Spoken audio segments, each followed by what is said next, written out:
सदाशिवसमारम्भाम् शङ्कराचार्यमध्यमाम् अस्मदाचार्यपर्यन्ताम् वन्दे गुरुपरम्पराम्। ईश्वरो गुरुरात्मेति मूर्तिभेदविभागिने व्योमवद्व्याप्तदेहाय दक्षिणामूर्तये नमः। मूकं करोति वाचालं पङ्गुं लङ्घयते गिरिं यत्कृपातमहं वन्दे परमानन्दसागरम्। ॐ सहना भवतु सहनौ भुनक्तु सह वीर्यं करवावहै तेजस्विनावधीतमस्तु मा विद्विषावहै। ॐ शान्ति शान्ति शान्तिः। आत्मानं चेत् विजानीयात् अयम् अस्मीति पुरुषः किमिच्छन् कस्य कामाय शरीरं मनुसंज्वरे। ಪರಮಾತ್ಮನ ಅನುಗ್ರಹದಿಂದ ಶ್ರೀಮತಿ ವಿಮಲಾನಂದ ಹಾಗೂ ಎಲ್ಲ ಪಂಚದಶಿ ಶ್ರೋತೃ ವರ್ಗವೇ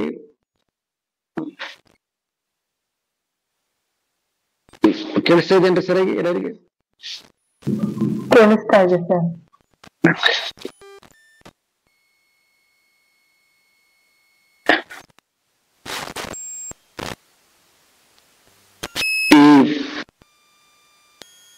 ಪಂಚದಶಿಯ ಸಪ್ತಮೋಧ್ಯಾಯ. ಈ ಸಪ್ತಮೋಧ್ಯಾಯದಲ್ಲಿ ಬಹಳ ಮುಖ್ಯವಾಗಿ ಮಹಾವಾಕ್ಯವನ್ನ ನಾವು ಇಂದಿನ 2 ಉಪನ್ಯಾಸಗಳಲ್ಲಿ ತ್ವಂಪದ ಮತ್ತು ತತ್ಪದ ಈ 2 ಅದರ ವಿಲಕ್ಷಣಗಳು ಮತ್ತು ಅದರ ಪರಿಪೂರ್ಣತೆ, ಮತ್ತೊಂದು ಅಪರಿಪೂರ್ಣತೆ. ಸೊ ಅಪರಿಪೂರ್ಣತೆ ಇದ್ದಾಗಲೂ ಕೂಡ ಆ ತ್ವಂಪದ ಅಂತಕ್ಕಂತಹದ್ದು ಹೇಗೆ ತತ್ಪದ ಅಂತಕ್ಕಂತಹದ್ದನ್ನ ಮೊದಲು ಒಂದಿಷ್ಟು ನಮಗೆ ಪೂರ್ವ ತಯಾರಿಯಾಗಿ ಈ ತ್ವಂಪದ ಮತ್ತು ತತ್ಪದದ ಅರ್ಥವನ್ನ ನಾವು 2 ಉಪನ್ಯಾಸಗಳಲ್ಲಿ ಗ್ರಹಿಸಿದ್ವಿ. ಅದು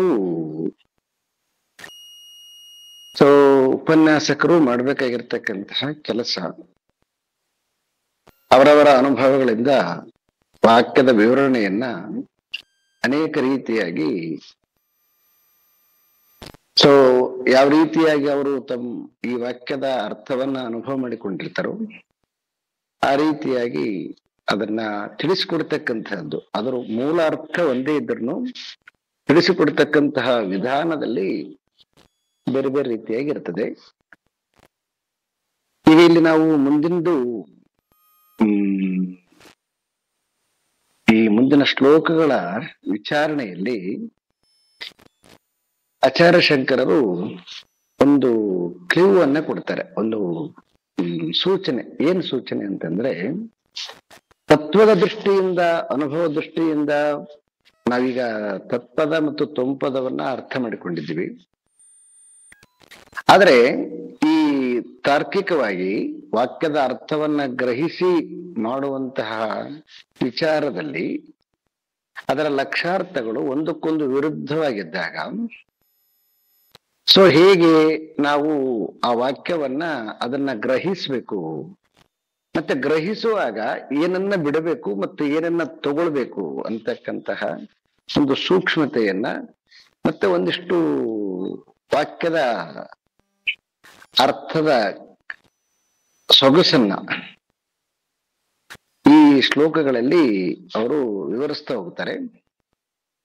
ಸೊ ಇದನ್ನ ಅರ್ಥ ಮಾಡಿಕೊಳ್ಳೋಣ ಅಂತಾರೆ. ಇದನ್ನ ಶ್ಲೋಕ ನಂಬರ್ 73.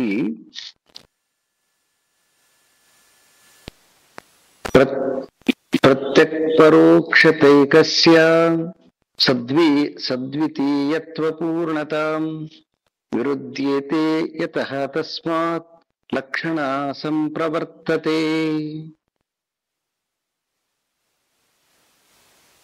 ಪ್ರತ್ಯಕ್ ಪರೋಕ್ಷತ ಏಕಸ್ಯ, ಇಲ್ಲಿ ಪ್ರತ್ಯಕ್ ಅಂದ್ರೆ ಪ್ರತ್ಯಕ್ಷ ಮತ್ತು ಪರೋಕ್ಷ. ಪ್ರತ್ಯಕ್ಷ ಅಂತಂದ್ರೆ ನಾನು, ಪರೋಕ್ಷ ಅಂತಂದ್ರೆ ಅದು ಅಂತ ಅರ್ಥ. ಈ ಮಹಾವಾಕ್ಯವನ್ನ ಅರ್ಥ ಮಾಡಿಕೊಳ್ಳುವಾಗ ಆ ತತ್ಸ್ವರೂಪವೇ ನಾನು ಅಂತ ನಾವು ಅರ್ಥೈಸ್ಕೊಳ್ಬೇಕು ಅಂತಕ್ಕಂಥದ್ದನ್ನ ನೋಡಿದ್ವಿ. ಆದ್ರೆ ಇಲ್ಲಿ ವಾಕ್ಯದ ದೃಷ್ಟಿಯಿಂದ ನೋಡಿದಾಗ ನಾನು ಮತ್ತು ನೀನು ಇಲ್ಲಿ ದ್ವಿತೀಯತ್ವ ಬರ್ತದೆ. ಆದರೆ ಅರ್ಥ ಏಕತ್ವ ಮಾಡಬೇಕು. ಏಕಸ್ಯ ಒಂದು ಒಂದು ಒಂದು ಒಂದು ಒಂದು ವಸ್ತು ಎರಡು ಅರ್ಥಗಳಿಂದ ಇರೋದಿಲ್ಲ. ನಾನು ನೀನು ಒಂದೇ ಅರ್ಥ ಬರೋದಿಲ್ಲ, ಬೇರೆ ಬೇರೆ ಅರ್ಥ ಬರ್ತದೆ. ಸೊ ಮೊದಲನೇದಾಗಿ ಇದು ಒಂದು ಕಾಂಟ್ರವರ್ಷನ್ ವಾಕ್ಯ. ಮತ್ತೆ ಆಮೇಲೆ ವಿರುದ್ಧತೆ. ಏನು ವಿರುದ್ಧತೆ ಅಂದ್ರೆ ಗುಣದಿಂದ ಅಥವಾ ಲಕ್ಷಣದಿಂದ ವಿರುದ್ಧ ದೇವ. ಇಲ್ಲಿ ನಾನು ಅಂತಕ್ಕಂಥದ್ದು ಪರಿಮಿತಿಯಲ್ಲಾಗಿದೆ, ಅಪೂರ್ಣತೆ ಇದೆ. ಯಾವುದನ್ನ ತತ್ ಅಂತ ಕರಿತೀವಿ ಅದು ಪೂರ್ಣತೆಯಿಂದ ಕೂಡಿದೆ ಮತ್ತು ಅದು ಅಪರಿಮಿತವಾಗಿದೆ. ಅದು ಪರಿಪೂರ್ಣವಾಗಿರ್ತಕ್ಕಂತಹ ಸರ್ವಶಕ್ತಿಯಾಗಿರ್ತಕ್ಕಂತಹದ್ದು. ನಾವು ನೋಡಿದ್ವಿ, ನಾವು ಮಾಯೋಪಾಧಿ ಜಗದ್ಯೋನಿ ಸರ್ವಜ್ಞತ್ವಾದಿ ಲಕ್ಷಣ, ಎಲ್ಲ ಲಕ್ಷಣಗಳನ್ನ ಕೂಡಿರ್ತಕ್ಕಂಥದ್ದು, ಪರಿಪೂರ್ಣವಾಗಿರ್ತಕ್ಕಂತಹದ್ದು ಅಪರಮಾತ್ಮ ವಸ್ತು. ತಾನು ಜಗತ್ತನ್ನ ಸೃಷ್ಟಿ ಮಾಡಿದಾಗಲೂ ಕೂಡ ಜಗತ್ತಿನ ಎಲ್ಲ ನಿಯಂತ್ರಣವನ್ನ ತನ್ನ ಅಧೀನದಲ್ಲಿಟ್ಟುಕೊಂಡು, ಹೇಗೆ ನಾವು ಇವತ್ತು ಲೌಕಿಕದಲ್ಲಿ ಯಾವುದೇ ಪವರ್ ಇದ್ದರೂ ಕೂಡ ಅಷ್ಟು ಆ ಪರಮಾತ್ಮನ ಏನು ಈಶ್ವರತ್ವ ಇದೆಯೋ ಆ ರೀತಿಯಾಗಿ ನಾವು ಇಲ್ಲಿ ಭೂಲೋಕದಲ್ಲಿ ಪವರ್ನ ತೋರ್ಸಕ್ಕಾಗಲ್ಲ. ಆದರೆ ಅವನು ಕಾಣದಂತೆ ಎದ್ದೂ ಕೂಡ ತನ್ನ ಕಂಟ್ರೋಲ್ ಅಲ್ಲಿ ಎಲ್ಲವನ್ನ ಹೇಗಿಟ್ಕೊಂಡಿದ್ದಾನೆ. ಒಂದು ಮಳೆ ಬೀಳುವಂತದ್ದಾಗ್ಬೋದು, ಗಾಳಿ ಬೀಸ್ತಕ್ಕಂಥದ್ದಾಗ್ಬೋದು, ಸೂರ್ಯನ ಉದಯ ಆಗ್ಬೋದು, ಉತ್ಪತ್ತಿ ಆಗ್ಬೋದು, ನಾಶ ಆಗ್ಬೋದು, ಮತ್ತೆ ಸ್ಥಿತಿ ಆಗ್ಬೋದು. ಈ ಎಲ್ಲ ಲಕ್ಷಣಗಳು ಆ ಪರಮಾತ್ಮನ ತತ್ಸ್ವರೂಪದ ಲಕ್ಷಣಗಳು ಯೂನಿವರ್ಸಲ್ ಆಗಿ ಒಂದು ಸ್ವಲ್ಪನೂ ಕೂಡ ಸಂಶಯಕ್ಕೆ ಎಡೆಯಿಲಾರದಂತೆ ಇದಾವೆ. ಹಾಗಾಗಿ ಅವನನ್ನ ತತ್ಸ್ವರೂಪನಾಗಿರ್ತಕ್ಕಂಥ ಪರಮಾತ್ಮನನ್ನ ನಮ್ಮ ಮನಸ್ಸು ಒಂದು ಸ್ವಲ್ಪನೂ ಕೂಡ ಸಂಶಯ ಇಲ್ಲಾರದಂತೆ ಗ್ರಹಿಸುತ್ತೆ. ಆದ್ರೆ ಇಲ್ಲಿ ಯಾವುದನ್ನ ನಾವು ಪರೋಕ್ಷವಾಗಿರ್ತಕ್ಕಂಥದ್ದು ಅಂತ ಏನು ಕರಿತೀವಿ, ಆ ತೊಮ್ಮೆ ತತ್ವ ಅಂತ ಏನು ಹೇಳಿದ್ವು. ಆದ್ರೆ ಆಯ್ತು, ತತ್ವ ಅಂತ ಹೇಳ್ರಿ, ಒಪ್ಪಿಕೊಳ್ತೀವಿ. ಆದ್ರೆ ಅದರ ಎಲ್ಲ ಲಕ್ಷಣಗಳಿದ್ರು ಒಂದು ವಸ್ತು ಅದೇ ಇದು ಓಕೆ, ಅದೇ ಇದು ಅಂತಂದ್ರ, ಆದ್ರೆ ಅದರ ಲಕ್ಷಣಗಳೆಲ್ಲ ಇರ್ಬೇಕಲ್ವ ಇಲ್ಲಿ. ಹಾಗೆ ನೋಡಕ್ ಹೋದಾಗ ಇಲ್ಲಿ ಲಕ್ಷಣಗಳು ಅದರ ಅಪೋಸಿಟ್ ಆಗಿದ್ದಾವೆ. ಅಲ್ಲಿ ಸರ್ವಜ್ಞತ್ವದ, ಇಲ್ಲಿ ಅಧೀನ ಅದ. ಅಲ್ಲಿ ಪರಿಪೂರ್ಣತೆದ, ಇಲ್ಲಿ ಅಪೂರ್ಣತೆ ಅದ. ಅಲ್ಲಿ ಎಲ್ಲ ನಿಯಂತ್ರ ಅವನದನ, ಇಲ್ಲಿ ಯಾವುದೇ ನಿಯಂತ್ರಣ ಇಲ್ಲ. ಇಲ್ಲಿ ಪರರಾಧೀನವಾಗಿರ್ತಕ್ಕಂಥದ್ದದ. ಸೊ ಹಾಗಾಗಿ ಈ ಎರಡೂ ನಮಗೆ ಗುಣದಿಂದ ಲಕ್ಷಣದಿಂದ ಸಾಮ್ಯತೆಯನ್ನ ಹೊಂದೋದಿಲ್ಲ, ಎರಡು ಅಪೋಸಿಟ್ ಆಗ್ತವೆ. ಸೊ ಈ ರೀತಿಯಾಗಿ ನಮಗೆ ಒಂದು ವಾಕ್ಯದ ದೃಷ್ಟಿಯಿಂದ ಬರುವಂತಹ ದೋಷ ಇದೆ. ಸೊ ಹಾಗಾಗಿ ಇಂತಹ ವಾಕ್ಯವನ್ನು ಹಿಡಿದು ಗ್ರಹಿಸುವಾಗ ಆಚಾರ್ಯ ಶಂಕರರು ಇಲ್ಲಿ ನಮಗೆ ತಿಳಿಸ್ಕೊಡ್ತಕ್ಕಂಥದ್ದು ಒಂದು ಉಪಾಯ ಏನಂತಂದ್ರೆ, ಅವರು ಈ ತರದ ವಾಕ್ಯಗಳನ್ನ ನಾವು ಹೇಗೆ ಅರ್ಥೈಸ್ಬೇಕು ಅಂತಂದ್ರೆ, ಸೊ ಲಕ್ಷಣ ಸಂಪ್ರವರ್ತತೆ ಅಂತಂತಾರೆ ಅವರು. ಯತಃ ಆ ಕಾರಣದಿಂದ, ತಸ್ಮಾತ್ ಆ ಕಾರಣದಿಂದ ಏನ್ ಮಾಡೋದು ಅಂತಂದ್ರೆ, ಇದನ್ನ ನಾವು ಲಕ್ಷಣ ದೃಷ್ಟಿಯಿಂದ ಇದನ್ನ ನಾವು ಸಂಪ್ರವರ್ತತೆ ಅಂತಂದ್ರೆ ಇದನ್ನ ಅರ್ಥೈಸ್ಕೊಳ್ಬೇಕು ವಾಕ್ಯವನ್ನ. ಸೊ ಅಂತ ಹೇಳಿ ಈಗ ಆ ಲಕ್ಷಣ ವೃತ್ತಿಯನ್ನ ಅರ್ಥ ಮಾಡಿಕೊಳ್ತಕ್ಕಂಥ ಪೂರ್ವದಲ್ಲಿ ಮೊದಲು ನಮಗೆ ತಿಳಿಸ್ತಕ್ಕಂತಹದ್ದು, ಇದನ್ನ ನಾವು ಫಸ್ಟ್ ಚಾಪ್ಟರ್ ನೋಡಿದ್ದೀವಿ, ಮತ್ತೆ ಈಗ ಈ ಚಾಪ್ಟರ್ ಅಲ್ಲಿ ಕೂಡ ಅದನ್ನ ಇನ್ನು ಸ್ವಲ್ಪ ಈಗ ವಿಶೇಷವಾಗಿ ಅದನ್ನ ನೋಡೋಣಂತೆ. ಲಕ್ಷಣ ಎರಡು ರೀತಿಯಾಗಿರ್ತಕ್ಕಂತಹ ಲಕ್ಷಣ, ಒಂದು 3-4 ರೀತಿಯಾಗಿ ನೋಡೋಣಂತ. ಒಂದು ಜಹತ್ ಲಕ್ಷಣ, ಮತ್ತೊಂದು ಅಜಹತ್ ಲಕ್ಷಣ, ಮತ್ತೊಂದು ಜಹತ್ ಅಜಹತ್ ಲಕ್ಷಣ. ಜಹತ್ ಅಜಹತ್ ಲಕ್ಷಣವನ್ನ ಭಾಗತ್ಯಾಗ ಲಕ್ಷಣ ಅಂತ ಕರೀತಾರೆ. ಮೊದಲನೇದು ಜಹತ್ ಲಕ್ಷಣ. ಜಹತ್ ಅಂತಂದ್ರೆ ವಾಕ್ಯದಲ್ಲಿರ್ತಕ್ಕಂತಹ ಸಪೋರ್ಟ್ ಆಗಿರ್ತಕ್ಕಂತಹ, ವಾಕ್ಯದಲ್ಲಿರ್ತಕ್ಕಂಥದ್ದು ಅದಕ್ಕೆ ಪೂರಕವಾಗಿರ್ತಕ್ಕಂಥದ್ದು ಇನ್ನೊಂದಿದೆ. ಅಲ್ಲಿ ಏನ್ ಮಾಡ್ಬೇಕಂದ್ರೆ ಅದಕ್ಕೆ ಪೂರಕವಾಗಿರ್ತಕ್ಕಂತಹದ್ದನ್ನ ಬಿಡಬೇಕು, ಅದರ ಮುಖ್ಯ ಅರ್ಥವನ್ನ ತಗೊಳ್ಬೇಕು. ಇದಕ್ಕೆ ಜಹತ್ ಲಕ್ಷಣ ಅಂತ ಕರಿತೀವಿ.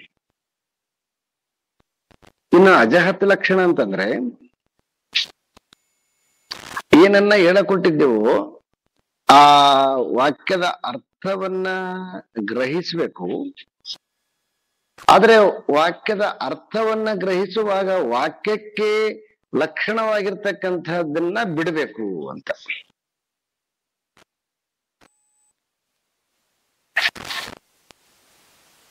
ಹೇಗೆ ಅಂತಂದ್ರೆ, ಈ ಜಹತ್ ಲಕ್ಷಣ ಅಂತಂದ್ರೆ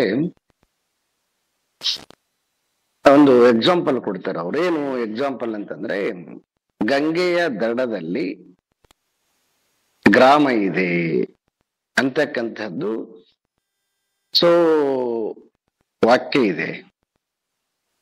ಆದ್ರೆ ಆ ವಾಕ್ಯವನ್ನ ಮಾತನಾಡುವಾಗ ಗಂಗೆಯಲ್ಲಿ ಗ್ರಾಮ ಇದೆ ಅಂತ ವಾಕ್ಯವನ್ನ ಪ್ರಯೋಗ ಮಾಡ್ತಾರೆ.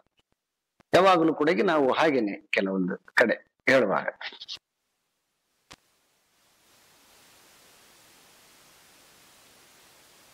ಗಂಗೆಯಲ್ಲಿ ಗ್ರಾಮ ಇದೆ ಅಂತಂದಾಗ ನೇರವಾಗಿ ವಾಕ್ಯವನ್ನ ನೋಡಿದ್ವಿ ಅಂತಂದ್ರೆ ಗಂಗೆಯಲ್ಲಿ ಗ್ರಾಮ ಇರಕ್ ಸಾಧ್ಯ ಇಲ್ಲ. ಗಂಗಾ ಅಂತಂದ್ರೆ ನೀರಂತ ಅರ್ಥ ಮಾಡಿಕೊಡ್ರಿ. ನೀರಲ್ಲಿ ಗ್ರಾಮ ಇರಕ್ ಸಾಧ್ಯ ಇಲ್ಲ. ಅವಾಗ ಏನ್ ಮಾಡ್ಬೇಕು ನಾವು ಅಂತಂದ್ರೆ, ಗಂಗೆಯಲ್ಲಿ ಗ್ರಾಮ ಇದೆ ಅಂತನ್ನೋದು ಲಕ್ಷಾರ್ಥ ಏನ್ ಬರ್ತದೆ ಅಂತಂದ್ರೆ, ಗಂಗೆಯ ದಡದಲ್ಲಿ ಗ್ರಾಮ ಇದೆ ಅಂತ ಅರ್ಥ ಮಾಡ್ಕೋಬೇಕು. ಗಂಗೆಯ ದಡದಲ್ಲಿ ಗ್ರಾಮ ಇದೆ ಅಂತ ಹೇಳುವಾಗ ಅವಾಗ ನಾವು ಅಲ್ಲಿ ಏನ್ ಮಾಡ್ಬೇಕಂದ್ರೆ ನೀರನ್ನ ಬಿಟ್ಟು ದಡ ಅಂತ ತಗೋಬೇಕಲ್ಲಿ. ಮತ್ತೆ ಗಂಗೆಯಲ್ಲಿ ಗ್ರಾಮ ಇದೆ ಅಂತಂದಾಗ ನೇರವಾಗಿ ತಗೊಂಡಿವಿ ಅಂತಂದ್ರೆ ಅದು ವಾಕ್ಯ ಅನರ್ಥ ಆಗುತ್ತೆ ಅದು. ಆದ್ರೆ ಇದನ್ನ ನಾವು ಬಳಸುವಾಗ, ಈ ವಾಕ್ಯಗಳನ್ನ ಬಳಸುವಾಗ ನಾವು ಎಷ್ಟೋ ಶಬ್ದಗಳನ್ನ ಈ ಬೇರೆ ಬೇರೆ ರೀತಿಯಾಗಿ ಬಳಸ್ತೀವಿ. ಇನ್ನು ಕೆಲವೊಂದು ಕಡೆಗೆ ಅದನ್ನೆಲ್ಲ ವ್ಯಾಖ್ಯಾನ ಮಾಡ್ತಾರ. ಗೋವನ್ನ ತಾ ಅಂತಂತಾರೆ. ಗೋವನ್ನ ತಾ ಅಂತಂದ್ರ ಹಸುವನ್ನ ತಾ ಅಂತ ಹೇಳುವಾಗ ಯಾವುದೋ ಒಂದು ಮೊಬೈಲ್ ಪೆನ್ ತರ ಹಸುವಲ್ಲ.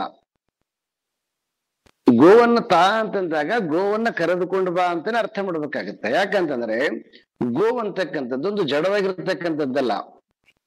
ಒಂದು ಪೆನ್ ತರ, ಒಂದು ಮೊಬೈಲ್ ತರ, ಒಂದು ಬುಕ್ ತರ, ಅದಕ್ಕೇನು ಮೂಮೆಂಟು, ಪೆನ್ನು ಮೊಬೈಲ್ ಇವೆಲ್ಲ ಮೂವ್ಮೆಂಟ್ ಇಲ್ಲದೆ ಇರ್ತಕ್ಕಂಥವು. ಅವನ್ನ ಇನ್ನೊಬ್ಬರೇ ಎತ್ತಿ ಕೊಡ್ಬೇಕಾಗತ್ತೆ. ಆದ್ರೆ ಗೋವನ್ನ ತಾ ಅಂತ ಹೇಳುವಾಗ ಅಲ್ಲಿ ಅರ್ಥ ಏನ್ ಬರ್ತದೆ ಅಂತಂದ್ರೆ ಗೋವನ್ನ ಕರೆದುಕೊಂಡು ಬಾ ಅಂತಾನೆ ಅರ್ಥ ಮಾಡ್ಬೇಕಾಗತ್ತ. ತಾ ಅಂತಕ್ಕಂಥದ್ದು ಗೋವು ಇರ್ತದೆ, ಗೋವನ್ನ ಕರೆದುಕೊಂಡು ಬಾ ತಾ ಅಂತ ಹೇಳುವಾಗ ಅಲ್ಲಿ ಏನ್ ಮಾಡ್ಬೇಕು ನಾವು ಅಂತಂದ್ರೆ ತಾ ಅಂತಕ್ಕಂಥದ್ದನ್ನ ವಿಶೇಷವಾಗಿ ಅರ್ಥ ಮಾಡ್ಕೊಳ್ಬೇಕು. ಏನು ಅಂತಂದ್ರೆ ಗೋವನ್ನ ಕರೆದುಕೊಂಡು ಬಾ ಅಂತ ಅರ್ಥ ಮಾಡ್ಬೇಕಾಗತ್ತೆ. ಗೋ ಅಂತಕ್ಕಂಥದ್ದು ಸಾಮಾನ್ಯವಾಗಿದೆ, ಆದ್ರೆ ತಾ ಅಂತಕ್ಕಂಥದ್ದನ್ನ ಬಿಟ್ಟು ಅದಕ್ಕೆ ವಿಶೇಷ ಅರ್ಥ ಕೊಡ್ಬೇಕಾಗತ್ತೆ. ಹಾಗೆ ಗಂಗೆಯಲ್ಲಿ ಗ್ರಾಮ ಇದೆ ಅಂತ ಹೇಳುವಾಗ ಅಲ್ಲಿ ನಾವು ಗಂಗೆ ಗ್ರಾಮ ಗಂಗೆಯ ದಡದಲ್ಲಿದೆ ಅಂತ ಅರ್ಥ ಮಾಡ್ಕೋಬೇಕಾಗತ್ತ. ಗಂಗೆಯ ದಡದಲ್ಲಿ ಗ್ರಾಮ ಇದೆ ಕರೆಕ್ಟ್ ಆಗಿ ಅರ್ಥ ಆಗುತ್ತೆ. ಗಂಗೆಯಲ್ಲಿ ಗ್ರಾಮ ಇದೆ ಅಂತಂದಾಗ ಇಂಪಾಸಿಬಲ್ ಆಗುತ್ತೆ. ಅವಾಗ ಅಲ್ಲಿ ಗ್ರಾಮ ಇರಕ್ ಸಾಧ್ಯ ಇಲ್ಲ, ಯಾಕಂದ್ರೆ ನೀರಲ್ಲಿ ಗ್ರಾಮ ಇರಕ್ ಸಾಧ್ಯ ಇಲ್ಲ. ಅಲ್ಲಿ ಆ ವಾಕ್ಯವನ್ನ ಬಿಟ್ಟು ಅದಕ್ಕೆ ವಿಶೇಷವಾಗಿರ್ತಕ್ಕಂಥದ್ದನ್ನ ಅಂದ್ರೆ ಜಹತ್ ಲಕ್ಷಣ ಅಂತಂದ್ರೆ ನೇರವಾಗಿ ವಾಕ್ಯವನ್ನ ಅರ್ಥ ಮಾಡಬಾರದು ಅಂತ. ನೇರವಾಗಿ ವಾಕ್ಯವನ್ನ ಅರ್ಥ ಮಾಡಿದ್ವಿ ಅಂತಂದ್ರೆ ಅಲ್ಲಿ ಅನರ್ಥ ಆಗತ್ತೆ. ಇದಕ್ಕೆ ಅಂತ ಕರಿತಾರೆ ಅಂದ್ರೆ ಇದಕ್ಕೆ ಜಹತ್ ಲಕ್ಷಣ ಅಂತ ಕರೀತಾರೆ. ಇನ್ನು ಅಜಹತ್ ಲಕ್ಷಣ ಅಂತಂದ್ರೆ ಆ ವಾಕ್ಯವನ್ನ ಹಿಡ್ಕೊಳ್ಬೇಕು, ವಾಕ್ಯಕ್ಕೆ ವಿಶೇಷವಾಗಿರ್ತಕ್ಕಂಥದ್ದನ್ನ ಬಿಟ್ಟು ಬಿಡ್ಬೇಕು. ಈಗ ಹೇಗೆ ಅಂತಂದ್ರೆ, ಈಗ ಈ ಕ್ರಿಕೆಟ್ ಮ್ಯಾಚ್ ನಡೆಯುವಾಗ, ವರ್ಲ್ಡ್ ಕಪ್ ನಡೆಯುವಾಗ ನಾವು ಸಾಮಾನ್ಯವಾಗಿ ಬಳಸ್ತಿರ್ತೀವಿ ಫೈನಲ್ ಅಲ್ಲಿ. ಸೊ ನ್ಯೂಜಿಲ್ಯಾಂಡು ಮತ್ತೆ ಭಾರತ ಆಡತ್ತಾ ಅಂತ, ಇಂಡಿಯಾ ಮತ್ತು ಭಾರತ ಇವತ್ತು ಮ್ಯಾಚ್ ಅಂತಂತೀವಿ. ಯಾವ್ದ್ರ ಬ್ಯಾಟಿಂಗ್ ಅಂದ್ರೆ ಇಂಡಿಯಾ ಬ್ಯಾಟಿಂಗ್ ರೀ, ಯಾವ್ದು ಬೌಲಿಂಗ್ ಅಂದ್ರೆ ನ್ಯೂಜಿಲ್ಯಾಂಡ್ ಬೌಲಿಂಗ್ ಅಂತ ಹೇಳ್ತೀವಿ ನಾವು. ನೀವು ನಮಗಿದು ಈ ವಾಕ್ಯ ನೋಡ್ರಿ, ಈ ವಾಕ್ಯ ನಮಗೆ ಕನ್ಫ್ಯೂಸ್ ಆಗತ್ತಾ? ಕನ್ಫ್ಯೂಸ್ ಆಗಲ್ಲ. ಆದ್ರೆ ನೇರವಾಗಿ ವಾಕ್ಯವನ್ನ ಹಿಡಿದು ನೋಡಿದ್ವಿ ಅಂತಂದ್ರೆ ಇಂಡಿಯಾ ಆಡಕ್ ಸಾಧ್ಯನಾ? ನ್ಯೂಜಿಲೆಂಡ್ ಆಡಕ್ ಸಾಧ್ಯನಾ?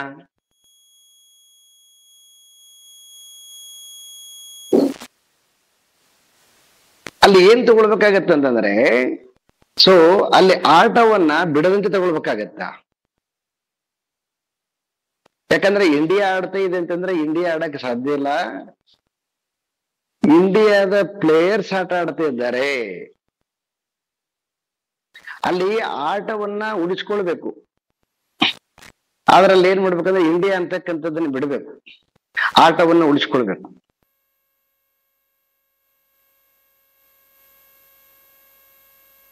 ಹೀಗೆ ನಾವು ಅಂದ್ರೆ ಸಾಮಾನ್ಯವಾಗಿ ಮಾತನಾಡುವಾಗ ನಮಗೆ ಆ ಮಾತಿನಲ್ಲಿ ಅರ್ಥ ಆಲ್ರೆಡಿ ನಮಗೆ ಇರುವಾಗ ನಮಗೇನಾದ್ರು ಕನ್ಫ್ಯೂಸ್ ಅನ್ಸಂಗಲ್ಲ.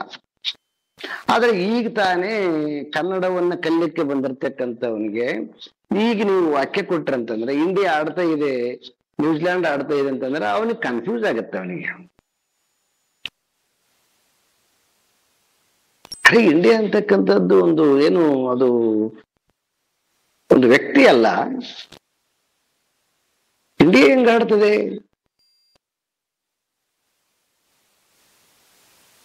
ಇಂಡಿಯಾ ಆಡಕ್ ಸಾಧ್ಯ ಇಲ್ಲ.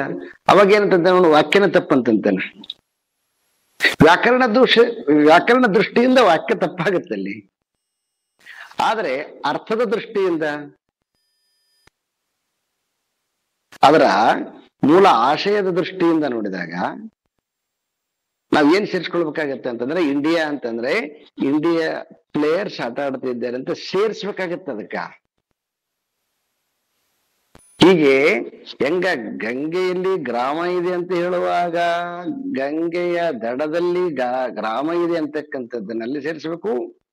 ಇಂಡಿಯಾ ಆಡುತ್ತೆ ಅಂತ ಹೇಳುವಾಗ ಇಂಡಿಯಾವನ್ನ ಬಿಟ್ಬಿಟ್ಟು ಇಂಡಿಯನ್ಸ್ ಪ್ಲೇಯರ್ ಆಡ್ತಾ ಇದ್ದಾರೆ ಅಂತ ಸೇರಿಸ್ಕೊಳ್ಬೇಕಾಗತ್ತ. ಶಂಕರರು ಇದು ತರ್ಕ, ಇದು ಒಂದು ರೀತಿಯಿಂದ ಪಾಂಡಿತ್ಯಪೂರ್ಣವಾಗಿರ್ತಕ್ಕಂಥ ತರ್ಕ ಇದು. ಹೀಗೆ ನಾವು ಒಂದು ವಾಕ್ಯವನ್ನ ಅರ್ಥ ಮಾಡಿಕೊಂಡ್ವಿ ಅಂತಂದ್ರೆ ಅದು ನಮಗೆ ಕರೆಕ್ಟ್ ಆಗಿ ಅನ್ವಯವಾಗತ್ತ. ಅದನ್ನು ಬಿಟ್ಟು ನೇರವಾಗಿ ವಾಕ್ಯ ಏನು ಅರ್ಥವನ್ನ ಕೊಡುತ್ತೋ ಹಾಗೆ ಗ್ರಹಿಸಿದ್ವಿ ಅಂತಂದ್ರೆ ಅದು ವಾಕ್ಯ ಅನರ್ಥವಾಗುತ್ತೆ.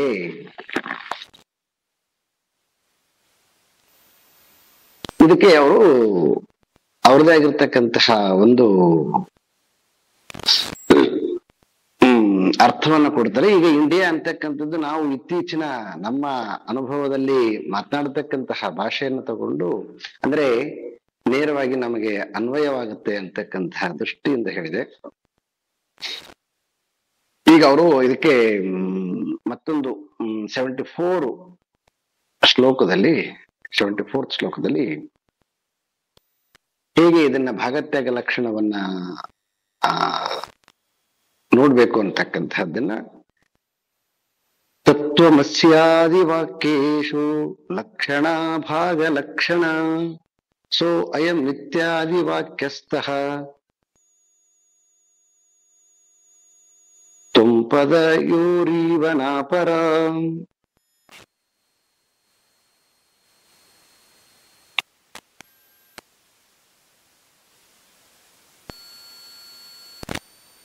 ತತ್ವಮಸ್ಯಾದಿ ವಾಕ್ಯೇಶು ತತ್ವಮಸ್ಯಾದಿ ವಾಕ್ಯೇಶು.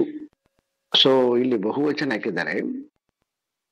ಈ ಬಹುವಚನದ ಅರ್ಥ ಏನಂತಂದ್ರೆ ಈ ರೀತಿಯಾಗಿರ್ತಕ್ಕಂಥ ಮಹಾವಾಕ್ಯಗಳನ್ನ ನಾವು ಹೇಗೆ ಅರ್ಥ ಮಾಡ್ಬೇಕಂತಂದ್ರೆ ಲಕ್ಷಣ ಮತ್ತು ಭಾಗಲಕ್ಷಣ, ಲಕ್ಷಣ ಮತ್ತು ಭಾಗಲಕ್ಷಣ. ಲಕ್ಷಣ ಅಂತಂದ್ರೆ ಜಹತ್ ಅಜಹತ್ ಅಂತಕ್ಕಂಥದ್ದು ಲಕ್ಷಣ, ಭಾಗಲಕ್ಷಣ ಅಂದ್ರ ಜಹತ್ ಅಜಹತ್ ಲಕ್ಷಣ ಅಂತ ಒಟ್ಟಿಗೆ ಸೇರಿಸಿ ಆ ರೀತಿಯಾಗಿ ನಾವು ಅದನ್ನ ಅರ್ಥ ಮಾಡಬೇಕು. ಸೊ ಹಾಗೆ ಎಂ ಇತ್ಯಾದಿ ವಾಕ್ಯ ತುಂಪದ ಯೋರಿವನಾಪರ. ಹಾಗೆ ಈ ಮಹಾವಾಕ್ಯವನ್ನು ನಾವು ಈ ಅಯಂ ಇತ್ಯಾದಿ ವಾಕ್ಯ ಈ ರೀತಿಯಾಗಿ ವಾಕ್ಯಗಳನ್ನ ಹೆಂಗ್ ಅರ್ಥ ಮಾಡ್ಬೇಕಂತಂದ್ರೆ ಇದಕ್ಕೊಂದು ಅವರು ಎಕ್ಸಾಂಪಲ್ ಕೊಡ್ತಾರೆ. ಏನದು ಅಂತಕ್ಕಂಥದ್ದನ್ನ ನಾವು ಈಗಾಗಲೇ ನೋಡಿದ್ದೀವಿ ಹಿಂದೆ ಇದರಲ್ಲಿ, ಮತ್ತಿನ್ನೊಂದ್ಸಲ ಅದನ್ನ ನೋಡ್ಬಿಟ್ಟನ. ಈಗ ನೀವು ಚಿಕ್ಕವರಿರುವಾಗ ಹೈಸ್ಕೂಲಲ್ಲಿ ಓದುವಾಗ ನಿಮ್ಮ ಮನೆ ಪಕ್ಕದಲ್ಲಿ ಒಬ್ರು ಇರ್ತಾರೆ. ಅಲ್ಲಿ ಅವರು ಕಾಮನ್ ಆಗಿ ಶಾಸ್ತ್ರಗಳಲ್ಲಿ ಒಂದು ಸ್ಟ್ಯಾಂಡರ್ಡ್ ಆಗಿ ಒಂದು ಹೆಸರನ್ನ ಇಟ್ಕೊಂಡಿರ್ತಾರೆ. ದೇವದತ್ತ ಅಂತ ಒಂದು ಹೆಸರು ಕೊಟ್ಟಿದ್ದಾರೆ ಅವರು. ಈ ದೇವದತ್ತ ಅಂತಕ್ಕಂಥದ್ದು ಮತ್ತೆ ದಶಮೋನ್ಯಾಯ ಅಂತಕ್ಕಂಥದ್ದು, ತದ್ಸರ್ಪನ್ಯಾಯ ಅಂತಕ್ಕಂಥದ್ದು ಅಂದ್ರೆ ಯಾರು ಶಾಸ್ತ್ರವನ್ನ ಒಂದಿಷ್ಟು ಅರ್ಥ ಮಾಡಿಕೊಂಡಿದ್ದಾರೋ ಅಲ್ಲಿ ಅದು ವಾಕ್ಯ ಇಂಪಾರ್ಟೆಂಟ್ ಅಲ್ಲ, ಒಂದು ಸ್ಟ್ಯಾಂಡರ್ಡ್ ಆಗಿ ಒಂದು ನೇಮ್ ಅನ್ನು ತಗೊಳ್ತಕ್ಕಂಥದ್ದು. ಸೊ ಹೀಗೆ ನಾವು ಒಬ್ರು ರವಿ ಅಂತಕ್ಕಂಥವ್ರು ಯಾರೋ ಒಬ್ರು ನಿಮ್ಮ ಮನೆ ಪಕ್ಕದಲ್ಲಿ ಇದ್ದಾರೆ. ನೀವು ಹೈಸ್ಕೂಲ್ ಓದುವಾಗ ಅವ್ರನ್ನ ನೋಡಿದ್ದೀರಿ. ಸೊ ಅವಾಗ ನೀವು ಹೈಸ್ಕೂಲ್ ಓದೋ ಸಮಯದಲ್ಲಿ ಅವ್ರಿಗೆ 28 ವರ್ಷ. ಸೊ ಅವರು ತುಂಬಾ ಟ್ರಿಮ್ ಆಗಿರ್ತಿದ್ರು, ಒಳ್ಳೆ ಜಾಬ್ ಅಲ್ಲಿ ಕೆಲ್ಸಕ್ಕೆ ಹೋಗ್ತಾ ಇದ್ರು, ಮತ್ತೆ ಯೌವನವಾಗಿದ್ರು 28 ವರ್ಷ. ಯೌವನಕ್ಕೆ ಬೇಕಾಗಿರ್ತಕ್ಕಂತಹ ಎಲ್ಲ ಲಕ್ಷಣಗಳು ದೇಹದಲ್ಲಿ ಇದ್ದು ಅವರನ್ನ ನೀವು ಸುಮಾರು ವರ್ಷಗಳ ಕಾಲ, ಒಂದು 3-4 ವರ್ಷಗಳ ಕಾಲ ಅವ್ರನ್ನ ನೋಡಿದ್ದೀರಿ. ದೆನ್ ಅದಾದ್ಮೇಲೆ ನೀವು PUC ಹೈಸ್ಕೂಲ್ 3 ವರ್ಷ ಮುಗಿಸಿ PUC ಬರೋದ್ರೊಳಗಡೆ ಅವ್ರದ್ದು ಸಡನ್ ಆಗಿ ಅವರು ನಿಮ್ಮ ಮನೆ ಪಕ್ಕದಿಂದ ಅವ್ರಿಗೆ ಬೇರೆ ರಾಷ್ಟ್ರಕ್ಕ ಅವರು ಬೇರೆ ಜಾಬ್ಗೆ ಹೋದ್ರು. ದೆನ್ ಅದಾದ್ಮೇಲೆ ಒಂದು 30 ವರ್ಷ ಕಳೆದ್ಮೇಲೆ ಅವ್ರು 33ನೇ ವರ್ಷಕ್ಕೆ ನಿಮ್ಮಲ್ಲಿಂದ ಹೊರಟೋದ್ರು. 33 ಸರಿ, ಮತ್ತೆ 30 ವರ್ಷ ಕಳೆದ್ಮೇಲೆ 64ನೇ ವರ್ಷಕ್ಕ ಅವರು ಪುನಃ ಮತ್ತೆ ವಾಪಸ್ ಬಂದು ನಿಮ್ಮನ್ನು ಮೀಟ್ ಮಾಡ್ತಾರೆ. ಮೀಟ್ ಮಾಡಿದಾಗ ನೀವು ಅವರನ್ನ ಗುರುತಿಸ್ಲಿಕ್ಕೆ, ಯಾಕಂತಂದ್ರೆ 33 ವರ್ಷಗಳ ಕಾಲ ಗ್ಯಾಪ್ ಆಗಿದೆ, ಈಗ ನೀವು ಗುರುತಿಸಕ್ಕಾಗಲ್ಲ. ಅವಾಗ ಅವ್ರು ಏನ್ ಮಾಡ್ತಾರೆ ಅಂತಂದ್ರೆ, ನಾನು ಯಾರು ಗುರುತು ಸಿಗ್ಲಿಲ್ವಾ ನಿನಗಂತಾರೆ ಅವರು. ನಾನು ಯಾರು ಗುರುತು ಸಿಗಲ್ಲ ಅಂತಂದ್ರೆ, ಇಲ್ಲ ಗುರುತು ಸಿಗೋದಿಲ್ಲ ಅಂತ ಹೇಳ್ತಾರೆ ಅವನು. ಯಾಕೆಂತಂದ್ರೆ 33 ವರ್ಷದ ಹಿಂದೆ ನೋಡಿರ್ತಕ್ಕಂತಹ ರವಿ ಮತ್ತೆ ಈಗ 33 ವರ್ಷ ಕಳೆದ ಮೇಲೆ ಏನು ಕಾಣಿಸ್ಕೊಂಡಿದ್ದನು ಈ ರವಿ ಒಬ್ನೇನೆ. ಆದ್ರೆ ಈಗ ಅವನು ಗುರುತು ಸಿಗ್ತಾ ಇಲ್ಲ. ಯಾಕೆ ಗುರುತು ಸಿಗ್ತಾ ಇಲ್ಲ ಅಂತಂದ್ರೆ, ರವಿ ಅಂತಕ್ಕಂತಹ ಏನು ವ್ಯಕ್ತಿಯನ್ನ ನೀವು 30 ವರ್ಷದ ಹಿಂದೆ ನೋಡಿದ್ರು, ಅವಾಗ ಅವನು ಶಾರೀರಿಕವಾಗಿ ಚಟುವಟಿಕೆಯಿಂದಿದ್ದ, ಕೂದಲೆಲ್ಲ ಕಪ್ಪಿದ್ದು, ಇನ್ನು ಚರ್ಮ ಸುಕ್ಕಗಟ್ಟಿದ್ದಿಲ್ಲ, ಹೆಂಗಾಗಿದ್ದ. ಯಾಕಂತಂದ್ರೆ ನೀವು ದೇಹದಿಂದ ರವಿಯನ್ನ ಗುರುತಿಸಿದ್ದೀರಿ. ಆದ್ರೆ ಈಗ ಈ 33 ವರ್ಷ ಕಳೆದ ಮೇಲೆ ಬಂದಿರತಕ್ಕಂತಹ ಅದೇ ರವಿ, ಆಗಿನ ದೇಹ ಇಲ್ಲ, ಆಗಿನ ಕೂದಲ ಇಲ್ಲ, ಆಗಿನ ಚರ್ಮ ಇಲ್ಲ. ಈಗ ನಾನು ಅಂತ ಹೇಳ್ತಾನೆ, ಅವನು ಈಗ ನೀವು ಅವನ್ನ ಗುರ್ತಿಡಕ್ ಸಾಧ್ಯ ಇಲ್ಲ. ಯಾಕಂತಂದ್ರೆ ಯಾವ ರವಿನೂ ದೇಹದಿಂದ ನೋಡಿದ್ರು ಈಗ ಆ ರವಿ ಇವನಲ್ಲ. ಹಾಗಾಗಿ ನಿಮಗೆ ಗುರ್ತು ಸಿಗೋದಿಲ್ಲ. ಅವಾಗ ಏನ್ ಮಾಡ್ತಾನೆ ಅಂತಂತಂದ್ರೆ, ಅವನು ಕೆಲವೊಂದು ಟ್ರಿಕ್ಸ್ ಗಳನ್ನ ಹೇಳ್ತಾನೆ. ಏನ್ ಟ್ರಿಕ್ಸ್ ಹೇಳ್ತಾನ ಅಂತಂತಂದ್ರೆ, ನಾನ್ ನಿಮ್ಗೆ ಮ್ಯಾಚ್ ಹೇಳಿಕೊಡ್ತಿದ್ದಲ್ವಾ ಅಂತ ಹೇಳ್ತಾನೆ ಅವನು. ಮ್ಯಾಚ್ ಹೇಳಿಕೊಡುವಾಗ ಅವನು ಮಾತಾಡೋ ಸ್ಟೈಲ್ ಆಗ್ಲಿ, ಮತ್ತೆ ಅವನು ನಗೋ ಸ್ಟೈಲ್ ಆಗ್ಲಿ, ಅವನು ನಡೆಯೋ ಸ್ಟೈಲ್ ಆಗ್ಲಿ, ಅಂದ್ರೆ ಅವಾಗ ಏನಾದ್ರು ಅಂದ್ರೆ ದೇಹಕ್ಕಿಂತ ವ್ಯತಿರಿಕ್ತವಾಗಿರ್ತಕ್ಕಂತಹ ಲಕ್ಷಣಗಳು ಅವತ್ತು ಏನು 33 ವರ್ಷದ ಹಿಂದ್ಗಡೆ ಏನು ಅವೆಲ್ಲ ಇದ್ವು, ಈಗಲೂ ಕೂಡ ಅವೆಲ್ಲವೂ ಕೂಡ ಹಾಗೆ ಇದಾವ. ಅವನು ಟೇಸ್ಟ್ ಯಾವುದು, ತಿಂಡಿ ತಿನ್ನೋದು ಯಾವುದೊಂದು ಟೇಸ್ಟ್ ಆಗ್ಲಿ, ಇವೆಲ್ಲವೂ ಕೂಡ ಹಾಗೆ ಇದಾವ. ಆಗ ಅವನು ಕ್ಲೂ ಕೊಡ್ತಾನ. ಇಲ್ಲ ಅದಕ್ಕಿಂತ ಹೆಚ್ಚಾಗಿ ತನ್ನ ಅಡ್ರೆಸ್ ಅನ್ನ, ತನ್ನ ಮನೆಯನ್ನ, ತನ್ನಿರ್ತಕ್ಕಂಥದ್ದನ್ನ ಕ್ಲೀನ್ ಆಗಿ ಹೇಳ್ತಾನೆ ಅವನು. ಕ್ಲೀನ್ ಆಗಿ ಹೇಳಿದ್ಮೇಲೆ ಅವಾಗ ನೀವು ಅವನನ್ನ ಅಡ್ರೆಸ್ ಮಾಡ್ತೀರಿ. ಓಹೋ ಆ ರವಿ ಅಂತ ಹೇಳ್ತೀರಿ ನೀವು. ಆ ರವಿ ಯಾರು? ದೇಹದಕ್ಕಿಂತ ವ್ಯತಿರಿಕ್ತನಾಗಿರ್ತಕ್ಕಂತಹ 33 ವರ್ಷದ ಹಿಂದ್ಗಡೆ ಇರ್ತಕ್ಕಂತಹ ಸ್ವಭಾವದ ರವಿ. ಆದ್ರೆ ಮೊದಲು ನೋಡಿದಾಗ ದೇಹದಿಂದ ಕೂಡಿರ್ತಕ್ಕಂಥ ರವಿಯನ್ನ ಅಷ್ಟೇ ಗ್ರಹಿಸ್ತಾ ಇದ್ರಿ. ಹಾಗಾಗಿ ಅವನನ್ನ ನೀವು ಫೈಂಡ್ ಔಟ್ ಮಾಡಕ್ಕಾಗ್ಲಿಲ್ಲ. ಆದ್ರೆ ಯಾವಾಗ ಅವನು ಸ್ವಭಾವಗಳನ್ನ ಹೇಳಿದಾಗ ಅವಾಗ ಆ ಸ್ವಭಾವದಿಂದ ನಿನ್ನನ್ನ ನೋಡ್ತಾನ ಅವನು. ಆವಾಗ ಆ ಎಲ್ಲ ಸ್ವಭಾವಗಳಿಂದ ನೋಡಿದಾಗ ಅವಾಗಿರ್ತಕ್ಕಂಥ ಸ್ವಭಾವ ಮತ್ತು ಈಗಿರ್ತಕ್ಕಂಥ ಸ್ವಭಾವಗಳು ಎಲ್ಲ ಏಕವಾಗಿದ್ದವೆ. ಈಗ ಅವ್ರಿಗೆ ಪರ್ಫೆಕ್ಟ್ ಆಗಿ ರವಿ ಅಂತಂದ್ರೆ ಕನ್ಫ್ಯೂಸ್ ಆಗೋದಿಲ್ಲ. ಹಾಗಾಗಿ ಇಲ್ಲಿ ಆಚಾರ್ಯ ಶಂಕರರು ನಾವು ಈ ಮಹಾವಾಕ್ಯಗಳನ್ನ ಅರ್ಥ ಮಾಡುವಾಗ ದೇಶ ಕಾಲಗಳನ್ನ ಬಿಟ್ಟು ಅರ್ಥ ಮಾಡ್ಬೇಕು ಅಂತಂತಾರೆ ಅವರು. ದೇಶ ಮತ್ತು ಕಾಲ. ದೇಶ ಅಂತಂದ್ರೆ ಅವಾಗ ನಿಮ್ಮ ಮನೆ ಪಕ್ಕದಲ್ಲಿದ್ದ ಅದು ದೇಶ. ದೇಶ ಅಂದ್ರೆ ಪ್ರದೇಶ ಅಂತ.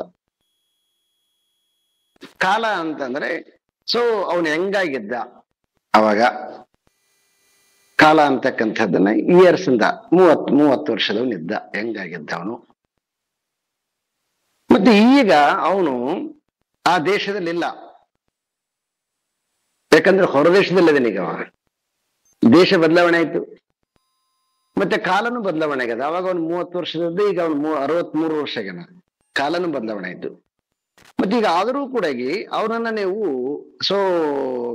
ಡೌಟ್ ಇಲ್ಲಾರ್ದಂತೆ ಅವನನ್ನ ಆ ರವಿ ಅಂತ ಅಕ್ಸೆಪ್ಟ್ ಮಾಡಿಕೊಳ್ತೀರಿ.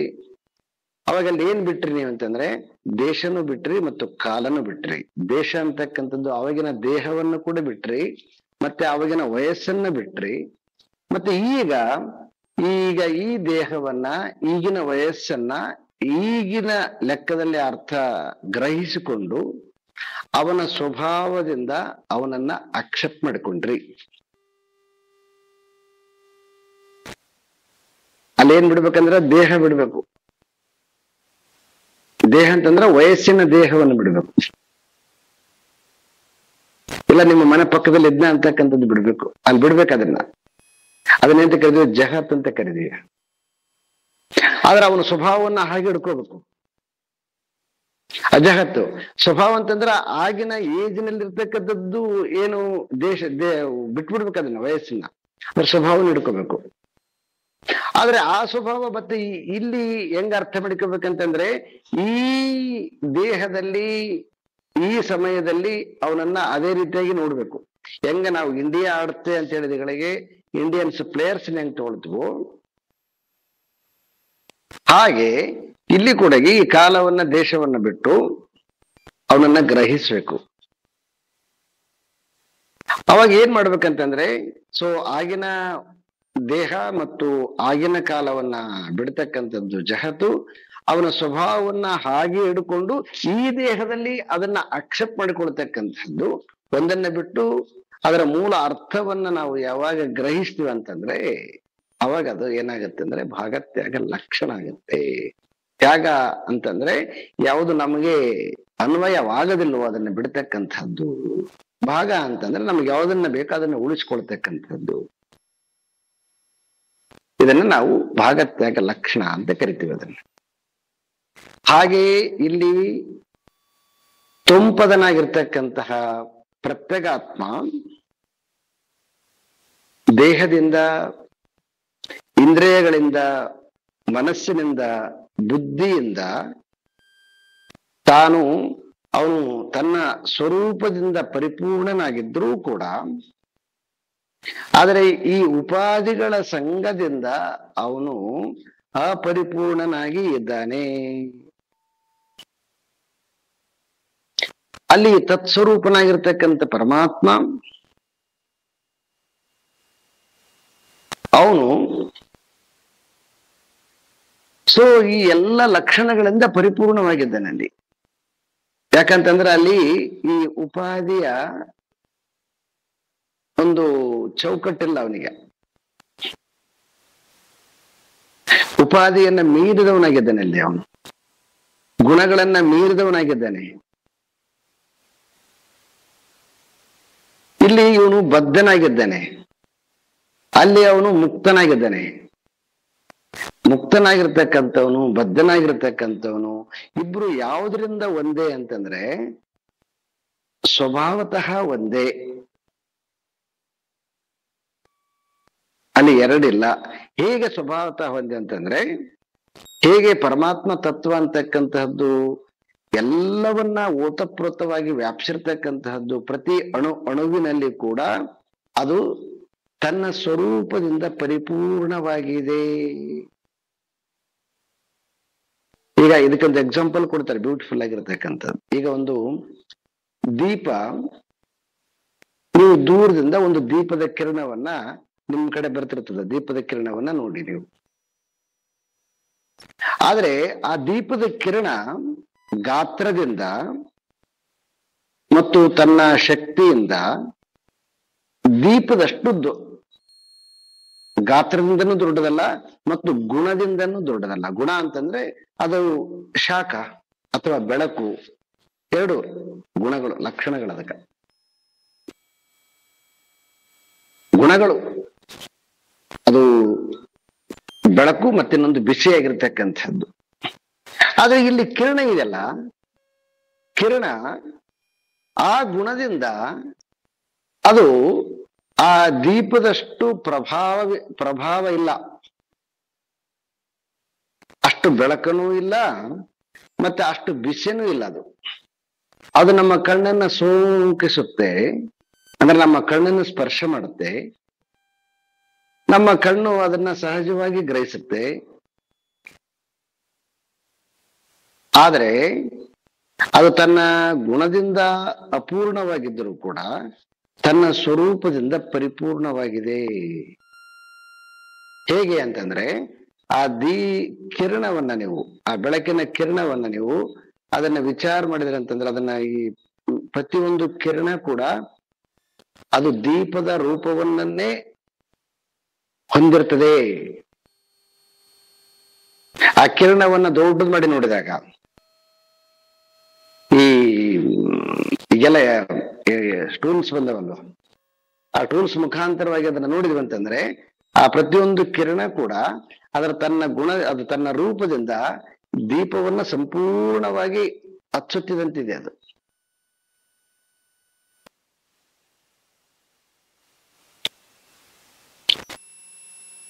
ಯಾವುದೇ ರೀತಿಯಿಂದ ಅದು ಸ್ವರೂಪದಿಂದ ದೀಪದಕ್ಕಿಂತ ಭಿನ್ನವಾಗಿಲ್ಲ, ಅದು ರೂಪದಿಂದ ಭಿನ್ನವಾಗಿಲ್ಲ. ಆದ್ರೆ ಯಾವುದರಿಂದ ನಮಗೆ ಅದು ಕೊರತೆ ಕಾಣ್ತಾ ಇದೆ ಅಂತಂದ್ರೆ, ಸೊ ಬೆಳಕಿನಿಂದ ಮತ್ತು ಶಾಖದಿಂದ ಅದು ನಮಗೆ ಕಡಿಮೆ ಅಂತ ಅನಿಸ್ತಾ ಇದೆ. ಅದೇ ರೀತಿಯಾಗಿ ಯಾವುದನ್ನ ತತ್ಸ್ವರೂಪ ಅಂತ ಕರಿತೀವಿ, ಆ ತತ್ಸ್ವರೂಪ ಅಂತಕ್ಕಂಥದ್ದು ಒಂದು ಬೆಳಕಿನ ಒಂದು ದೀಪದಂತೆ. ಇಲ್ಲಿ ಯಾವುದನ್ನ ನಾವು ಪ್ರತ್ಯೇಗಾತ್ಮ ಅಂತ ಕರಿತೀವಿ, ನಮ್ಮಲ್ಲಿರ್ತಕ್ಕಂತಹ ಪ್ರತ್ಯೇಗಾತ್ಮ ಅಂತ ಏನ್ ಕರಿತೀವಿ, ಈ ಪ್ರತ್ಯೇಗಾತ್ಮನೂ ಕೂಡ ಅದೇ ಬೆಳಕಿನ ಕಿರಣ. ಸ್ವರೂಪದಿಂದ ಹೆಂಗ ಒಂದು ದೀಪದ ಕಿಡಿ ತನ್ನ ಸ್ವರೂಪದಿಂದ ದೀಪವೇ ಆಗಿದೆಯೋ, ಹಾಗೆ ನಮ್ಮಲ್ಲಿರ್ತಕ್ಕಂತಹ ಆ ಪದಾರ್ಥದಿಂದ ತೋರುವಂತಹ ಆ ಪ್ರತ್ಯೇಗಾತ್ಮ ತನ್ನ ಸ್ವರೂಪದಿಂದ ಪರಿಪೂರ್ಣವಾಗಿದೆ.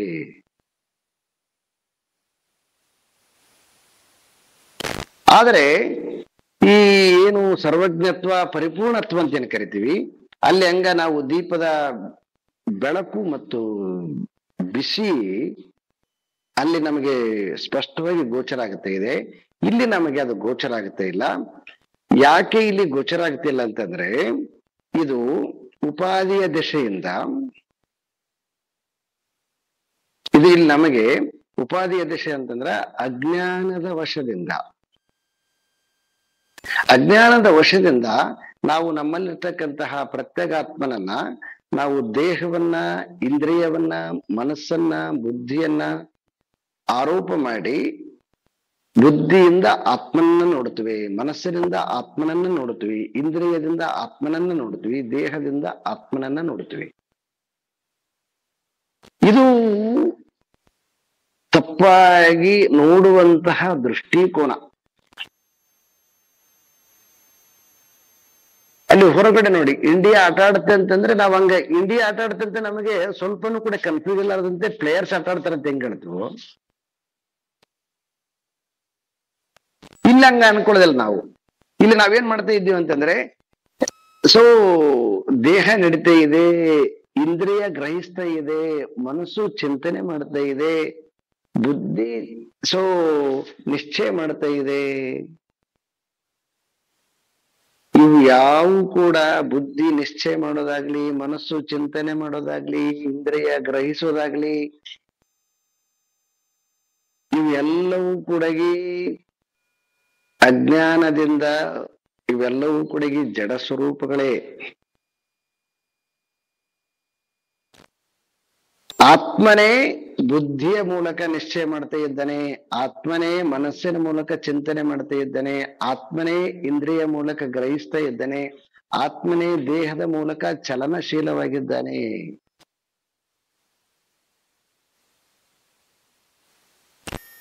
ಇಲ್ಲಿ ಏನ್ ಮಾಡ್ಬೇಕಂತಂದ್ರೆ, ಹೆಂಗ ನಾವು ಇಂಡಿಯಾ ಆಡ್ತಂದ್ಗಳಿಗೆ ಇಂಡಿಯಾ ಪ್ಲೇಯರ್ಸ್ ಆಡ್ತಾರಂತ ಹೆಂಗ ನಾವು ಗ್ರಹಿಸ್ತೇವೋ, ಹಾಗೆ ಇಲ್ಲಿ ಈ ಪ್ರತ್ಯೇಗಾತ್ಮ ಯಾರಿದಾನೋ, ಪ್ರತ್ಯೇಗಾತ್ಮನೇ ಸೊ ಎಲ್ಲವನ್ನ ಚಲಿಸ್ತಾ ಇದ್ದಾನೆ, ನೋಡ್ತಾ ಇದ್ದಾನೆ, ಮಾಡ್ತಾ ಇದ್ದಾನೆ ಅಂತ ಯಾವಾಗ ನಮಗೆ ಈ ಜ್ಞಾನ ಆಗತ್ತೆ, ಈ ಜ್ಞಾನ ಆದಾಗ ಅವಾಗ ಎಲ್ಲರಲ್ಲಿರ್ತಕ್ಕಂತಹ, ನನ್ನಲ್ಲಿರ್ತಕ್ಕಂತಹ ಅದೇ ಪ್ರತ್ಯೇಗಾತ್ಮ, ನಿಮ್ಮಲ್ಲಿರ್ತಕ್ಕಂತಹ ಅದೇ ಪ್ರತ್ಯೇಗಾತ್ಮ, ಎಲ್ಲರಲ್ಲಿರ್ತಕ್ಕಂಥ ಪ್ರತ್ಯೇಗಾತ್ಮ